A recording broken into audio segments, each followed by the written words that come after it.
Hello नमस्कार friends, welcome to Naman classes Panna. तो friends, आज मैं आ गया हूँ आपको एनालिसिस करवाने आरआरबी जो ग्रुप डी एग्ज़ाम्स चल रहे हैं रेलवे के।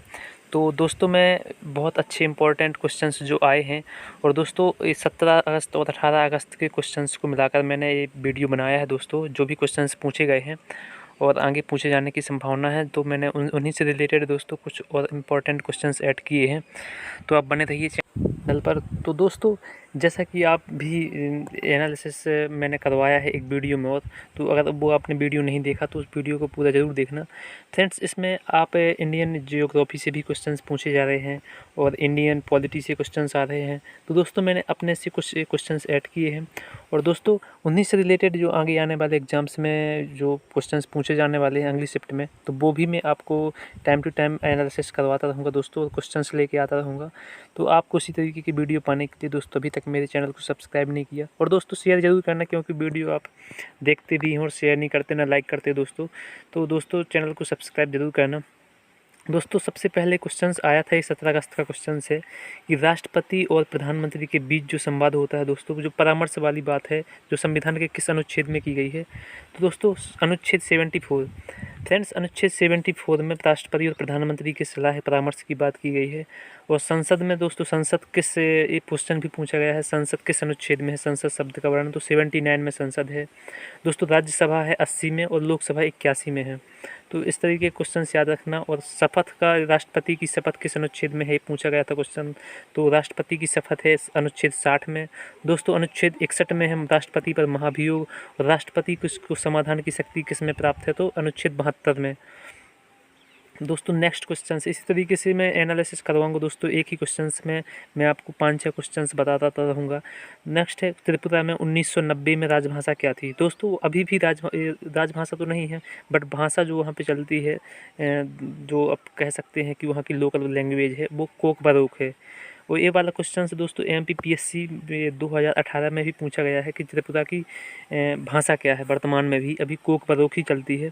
तो फ्रेंड्स, त्रिपुरा के CM बिप्लब कुमार देव हैं दोस्तों, और त्रिपुरा की भाषा कोक बरोक। नेक्स्ट क्वेश्चन से बंधन बैंक दोस्तों, कई बार क्वेश्चन पूछा गया है बंधन बैंक के बारे में। इसका एक बार हेड क्वार्टर पूछा गया था, तो आप याद रखना कि इसका हेड क्वार्टर बंगाल, पश्चिम बंगाल कोलकाता में। उसकी CM दोस्तों आप जानते हैं कि ममता बनर्जी हैं, और राज्यपाल हैं जगदीप धनखड़। इसकी स्थापना, बंधन बैंक की स्थापना हुई थी दोस्तों 23 अगस्त 2015 को। कब हुई थी इसकी स्थापना। इस दोस्तों, एक ही क्वेश्चन से याद ना हो तो बार बार उसी को 1-2 बार पढ़ते हैं आप, और 1-2 बार लिख के भी याद करना, जिससे दोस्तों याद हो जाएगा, माइंड में बैठ जाएगा। जब एक ही चीज़ को बार बार पढ़ेंगे दोस्तों, तो कई बार याद होता है। जब क्वेश्चन से रिपीट हों तो याद हो जाते हैं अच्छे से दोस्तों। तो बंधन बैंक की स्थापना 23 अगस्त 2015 को हुई थी। गूगल में आप सर्च करेंगे तो 2001 भी दिखाई देता है बस, बट इसकी ऑफिशियली साइड में जाएंगे बंधन बैंक की, तो 23 अगस्त 2015 ही है दोस्तों। पंजाब नेशनल बैंक यानी कि PNB को में किन किन बैंकों का विलय किया गया था दोस्तों। 2020 में जब 10 बैंकों का मर्ज किया गया था, तो ओरिएंटल बैंक ऑफ कॉमर्स और यूनाइटेड बैंक का विलय दोस्तों पंजाब नेशनल बैंक में, इन दोनों बैंकों का विलय किया गया था। कौन कौन सा, ओरिएंटल बैंक ऑफ कॉमर्स और दोस्तों यूनाइटेड बैंक। नेक्स्ट है बहुत मोस्ट इम्पॉर्टेंट क्वेश्चन है दोस्तों, अनुच्छेद 243 ये भाग 9 दोस्तों। भाग 9 आपने देखा होगा, भाग 9 दोस्तों 243 में है ग्राम पंचायतों से, मतलब भारत की दोस्तों जो राज्य में ग्राम पंचायतें हैं, इनके सभी संबंध में इनके आरक्षण क्या है, इनका गठन की प्रक्रिया क्या है। तो 243 ए इसमें ग्राम सभा है दोस्तों। 243 बी में पंचायतों का गठन है। 243 सी में पंचायतों की संरचना। 243 डी में सीटों का आरक्षण। और 243 ई इसमें पंचायतों की अवधि, मतलब ये पंचायतों में जैसे चुनाव होते हैं तो इनकी अवधि क्या है, कितनी साल रहती है दोस्तों, इस सब का वर्णन है दोस्तों। मैंने लगा रखा है पहले से, एक क्वेश्चन पूछा गया है। एक क्वेश्चन ये भी आया था दोस्तों, सोडियम से याद आया कि सोडियम धातु को किस तेल में रखा जाता है। तो दोस्तों मिट्टी के तेल यानी कि केरोसिन में रखा जाता है दोस्तों। ये बहुत ही सॉफ्ट धातु होती है, इसे चाकू से भी काटा जा सकता है। ये ऑक्सीजन से क्रिया करके दोस्तों आग पकड़ लेती है, इसलिए इसे मिट्टी के तेल में रखा जाता है। अब देख पा रहे हैं कि सोडियम को जब जल से क्रिया कराई जाती है तो सोडियम हाइड्रोक्साइड दोस्तों, ये प्रबल क्षार है, बहुत मजबूत क्षार है, और हाइड्रोजन गैस साथ में निकलती है। तो यही फ्रेंड्स नेक्स्ट है कौन सा उत्सर्जी अंग नहीं है? Which of the following is not an excretory organs? दोस्तों उत्सर्जी अंग नहीं है। छोटी आंत, बड़ी आंत, फेफड़ा और त्वचा। तो दोस्तों त्वचा है, जैसे कि केंचुए में उत्सर्जी अंग त्वचा है, और फेफड़ा भी है दोस्तों, उत्सर्जी अंग। बड़ी आंत भी है। स्मॉल इंटेस्टाइन, दोस्तों छोटी आंत ये उत्सर्जी अंग नहीं है। तो यहाँ से मानव शरीर से भी आ रहे हैं, तो दोस्तों साइंस भी आप पढ़ के जाइएगा। और मैं बता दूं लीवर के बारे में कि एक क्वेश्चन पूछा गया था पहले कि मनुष्य के शरीर की सबसे बड़ी ग्रंथि कौन सी है? तो यकृत ग्रंथि है। इससे पित्तरस का निकलता है दोस्तों, यहीं से यकृत से, बाइल जूस।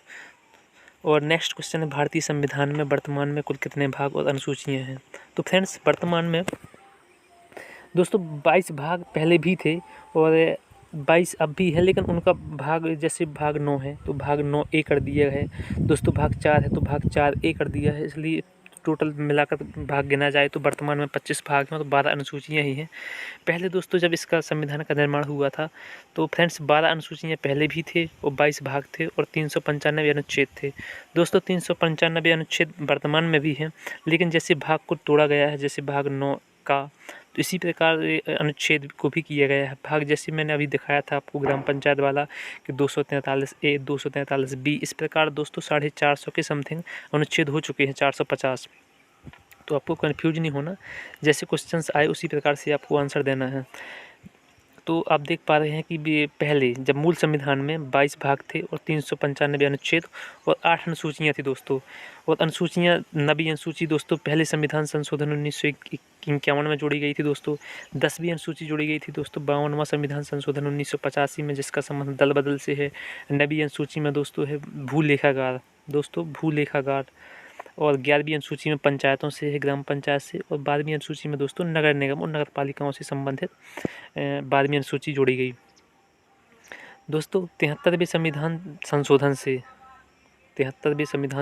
से दोस्तों कौन सी अनुसूची? 11वीं अनुसूची जोड़ी गई। और 74वें संविधान संशोधन से दोस्तों 12वीं अनुसूची जोड़ी गई थी। नेक्स्ट है फ्रेंड्स बल्ब का फिलामेंट। फ्रेंड्स आपने देखा होगा बल्ब में 100 वाट का बल्ब आता है जो, उसमें फिलामेंट होता है, तो वो कैसा होना चाहिए इसमें पूछा गया है। और एक क्वेश्चन ये भी पूछा जाता है कि किसका बना होता है। तो आपको जब पूछा जाए आंसर कि बल्ब का फिलामेंट किसका बना होता है, तो आपका आंसर होगा टंगस्टन, फ्रेंड्स टंगस्टन। और कैसा होना चाहिए पूछा जाए तो इसका गलनांक बहुत उच्च होना चाहिए। फ्रेंड्स जब विद्युत होती है तो जब इसका प्रतिरोध थोड़ा ज़्यादा थोड़ा कम होता है तो फ्रेंड्स इसका गलनांक उच्च होने से पिघलता नहीं है, तो इसलिए टंगस्टन का यूज किया जाना चाहिए। नेक्स्ट है 36वें राष्ट्रीय खेल नेशनल गेम्स का आयोजन 2022 में गुजरात के कितने शहरों में किया जाएगा? तो फ्रेंड्स आंसर है गुजरात के 6 शहरों में किया जाएगा। गुजरात से याद आया दोस्तों, मैं आपको गुजरात के बारे में कुछ इंपॉर्टेंट फैक्ट बताऊं तो गिर नेशनल पार्क दोस्तों गुजरात में है। यह दोस्तों शेरों के लिए प्रसिद्ध है। गिर नेशनल पार्क, एशियाई शेर यहाँ पे पाए जाते हैं गिर नेशनल पार्क में। और गुजरात में दोस्तों स्टैचू ऑफ यूनिटी भी है, तो 181 मीटर ऊंची दोस्तों। और Gujarat statue of unity Sardar Vallabh भाई पटेल की मूर्ति है, स्टैचू केवड़िया में है दोस्तों, नर्मदा नदी के किनारे। फ्रेंड्स एक क्वेश्चन ये भी पूछा गया था ये गुजरात से ही कि गुजरात में अहमदा नदी दोस्तों अहमदाबाद किस नदी के किनारे स्थित है? अभी 18 अगस्त का क्वेश्चन है दोस्तों, तो आपका आंसर होगा साबरमती नदी के किनारे। एक क्वेश्चन है दोस्तों कार्बोहाइड्रेट, पौधों में कार्बोहाइड्रेट और ग्लूकोज किस रूप में संग्रहित होते हैं? तो स्टार्च के रूप में।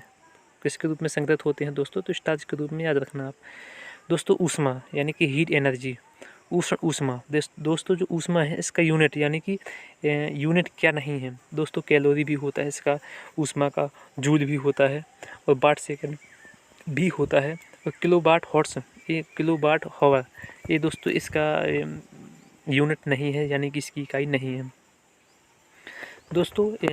फिजिक्स और केमिस्ट्री से, फिजिक्स से तो क्वेश्चंस कम पूछे गए हैं दोस्तों अभी तक, और केमिस्ट्री से भी 1-2 क्वेश्चंस पूछे गए हैं, बट बॉटनी दोस्तों जंतु विज्ञान से क्वेश्चंस कई बार पूछे गए हैं, तो आप थोड़ा सा उसको भी मैं उसके बारे में वीडियो लेके आऊँगा। तो फ्रेंड्स चैनल पर बने रहिए और इसी प्रकार के लेटेस्ट वीडियो डालूंगा मैं आपको कि रेलवे ग्रुप डी के एग्जाम से, तो चैनल को सब्सक्राइब जरूर करना। नेक्स्ट है 2022 में खीरा का सबसे बड़ा निर्यातक देश कौन सा है?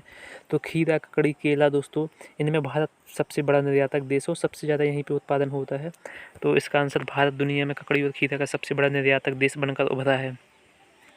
तो फ्रेंड्स आप थोड़ा सा साइंस में ये नॉर्मली क्वेश्चन है दोस्तों, जो केला का उत्पादन कहाँ होता है सबसे ज़्यादा, और यहाँ पर चावल का उत्पादन सबसे ज़्यादा चाइना में होता है, गेहूं का भी चाइना में होता है। तो ये वाले नॉर्मल क्वेश्चंस ये भी आप याद करके जाना दोस्तों। तो बिना तैयारी के फ्रेंड्स आप किसी भी एग्ज़ाम्स को क्रैक नहीं कर सकते बिना तैयारी के। तो दोस्तों तैयारी बिना मेहनत के तो आप जान सकते हैं, बिना मेहनत और लगन के दोस्तों आपको अच्छे से मेहनत करना पड़ेगा, तभी आपके अच्छे नंबर आ पाएंगे। नेक्स्ट क्वेश्चन है एनजीटी के अध्यक्ष कौन से हैं? एनजीटी का मतलब national green tribunal, Adarsh Kumar Goyal. दोस्तों अनुच्छेद 21 है प्राण और दैहिक स्वतंत्रता का अधिकार। दोस्तों ये जो मौलिक अधिकार दिए गए हैं उन्हीं में से है। तो दोस्तों किसी व्यक्ति को उसके प्राण और दैहिक स्वतंत्रता की विधि द्वारा स्थापित प्रक्रिया के अनुसार ही वंचित किया जाएगा। तो अनुच्छेद 21 में प्राण और दैहिक स्वतंत्रता का अधिकार है। दोस्तों नर्मदा नदी का उद्गम स्थल पूछा गया है, तो अमरकंटक दोस्तों जो मध्य प्रदेश में अनूपपुर जिले में है, मध्य प्रदेश से यहीं पे नर्मदा नदी का उद्गम होता है। 1312 किलोमीटर इसकी टोटल लंबाई है दोस्तों। मध्य प्रदेश में उत्पादन से मतलब दोस्तों यहीं पे इसका उद्गम है। तो इसमें बहुत सारे बांध भी बनाए गए हैं, और बरगी बांध है जैसा कि आप जानते हैं। सरदार सरोवर बांध इसी गुजरात में बनाया गया है, भरूच में, गुजरात में। अनुच्छेद 289 पूछा गया है फ्रेंड्स, तो राज्यों की संपत्ति और आय को संघ के कराधान से छूट। दोस्तों अनुच्छेद 289 में क्या है? तो राज्यों की संपत्ति और आय है।